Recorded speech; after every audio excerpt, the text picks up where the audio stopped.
Hello everyone. Did you know that the phenomenon of interference, which is studied by some people at the end of high school and then also in undergraduate levels, is a bit more subtle in what you can expect from the theory than what you may think. And actually there is some nice mathematics involved. So that's what we are going to look at today.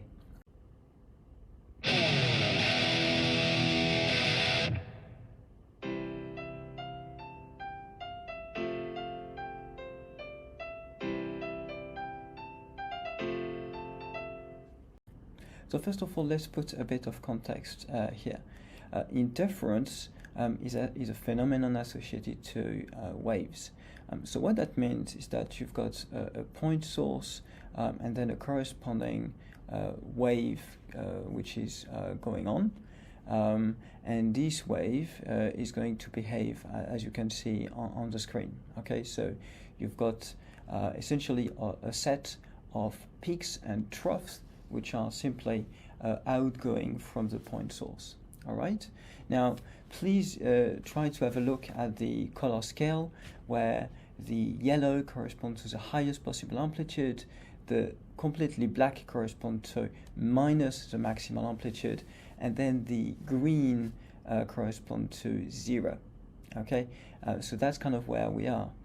Now, there is a quantity we can define when we look at a wave that is propagating like this. So we can think obviously at electromagnetic waves, or we can think at the ripples on the surface of water. Regardless, you can define a quantity which is called lambda. And this is essentially the distance between two peaks. And this particular distance is called the wavelength of the wave you're looking at. This is going to be important a bit later. Now, what happens is that when you put two sources, you actually get something like that rather.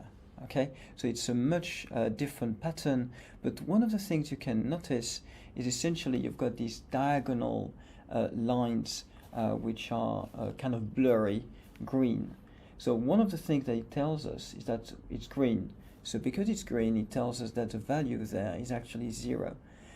Next, if you actually look at it, you're going to see that these green lines that are diagonal, they comprise, let's say on the right side, there is an actual peak, and then on the left, there is a trough.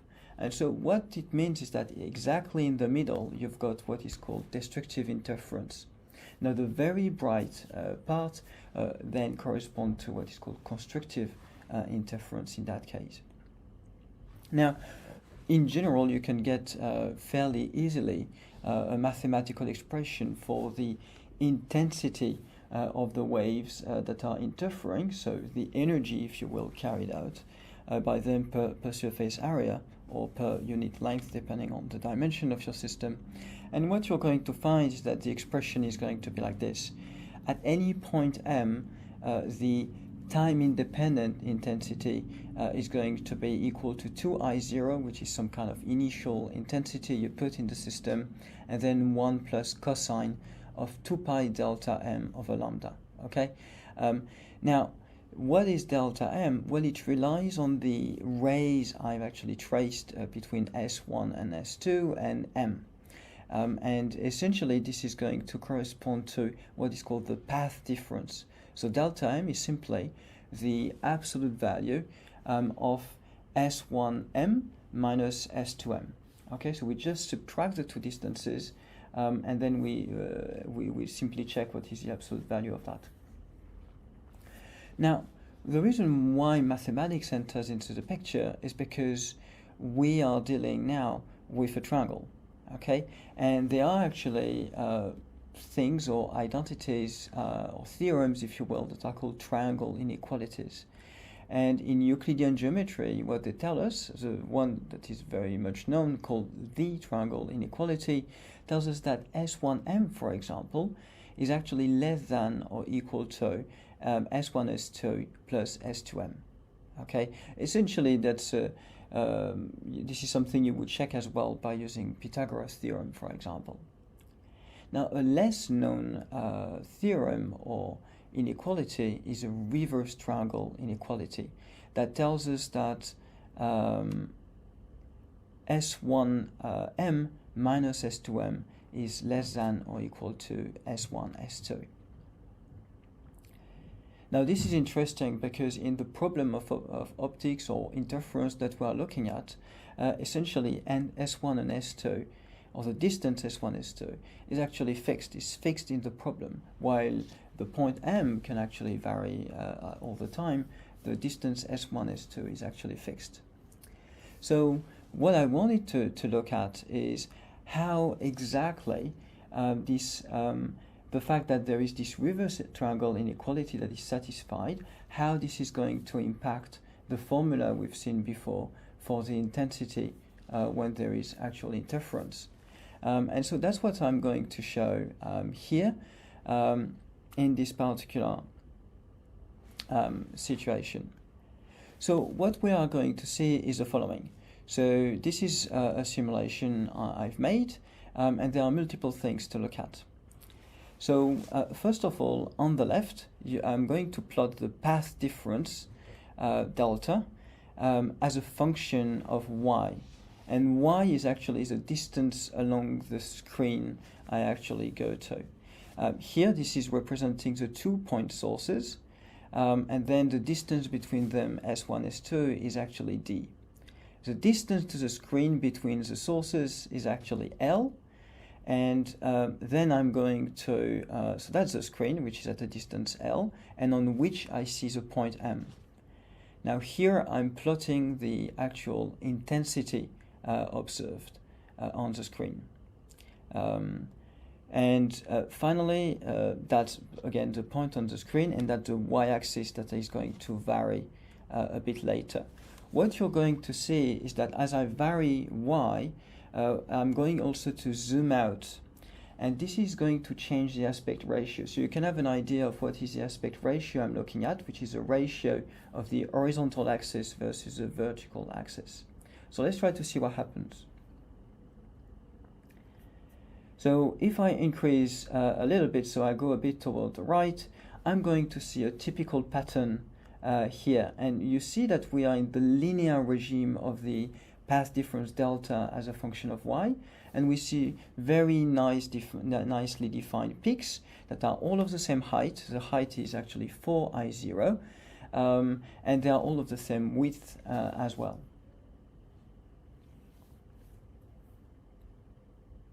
Notice, by the way, that because we zoom out, the d distance has diminished on the screen.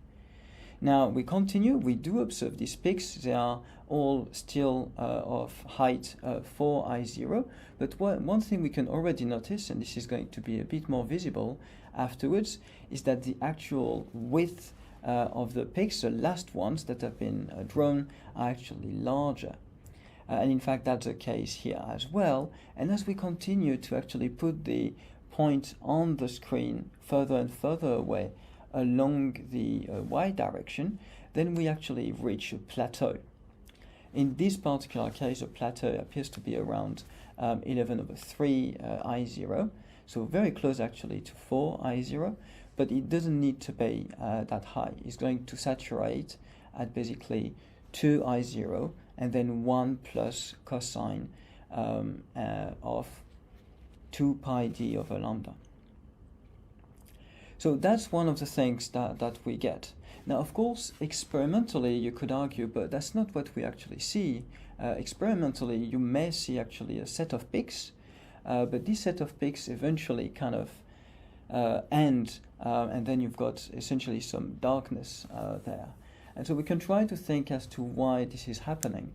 Well, one of the things that can justify this particular phenomenon is the fact that the ideal equation we wrote for the intensity only takes into account a sort of ideal interference where the magnitude of the wave does not depend on how far it is from the source, which is actually quite unrealistic. So in the end, a more realistic, but still approximate in that case, so this is not, I haven't done that exactly, I could do it exactly, but here that's just to simplify, just to show you what is the major modification we can put.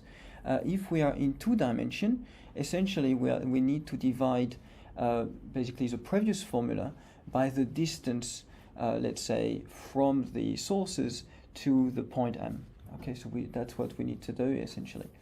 And if we do so, then this is going to obviously impact our intensity curve. If you're in 3D, then that would be different. That would be 1 over r squared instead of 1 over r. So let's see what it gives. So here I'm just representing the same animation and simulation as before. Again, the path difference as a function of y as I move along the y direction on the screen. Here this is still the intensity, and the aspect ratio is going to vary as we zoom out, as we move along the y direction along the screen. And so what we are going to see here is that we still observe relatively the same thing as before, but you see that the height decreases slightly as we move along the y direction. And then what happens is that we do get the same sort of pattern as before with a finite number of peaks, but then we see that the saturation, first of all, is much lower initially, and then it basically decays eventually to 0. I didn't go as far as 0, but basically it eventually decays. Now, there is one final aspect that I haven't put in here, which is diffraction. So the fact that the actual slit or sources that we look at, so usually this would be slits, or that the sources are not point-like, but they may be extended.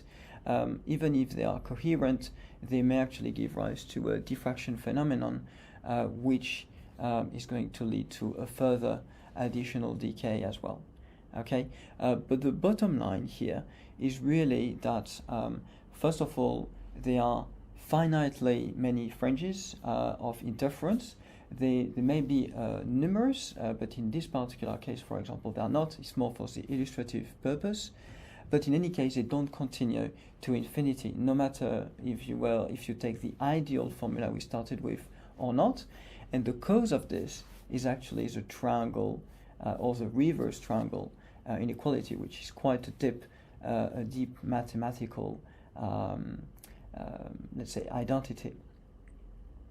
So if there is any take-home message on this, I would say that essentially as a student, that's not something I've learned. I had learned the formula, and then I had learned essentially to imagine that I had like infinitely many peaks. There were some formula you could get in the linear regime, but then the validity was not very clear. But here, by using the reverse triangle inequality, which is always true because we look at a triangle, then we automatically get this particular property that there is a finite number of peaks. Okay, so on that note, basically I leave you here. I hope you liked it, and if you've got any questions or comments, please do let me know in the comment section, and otherwise see you in the next video.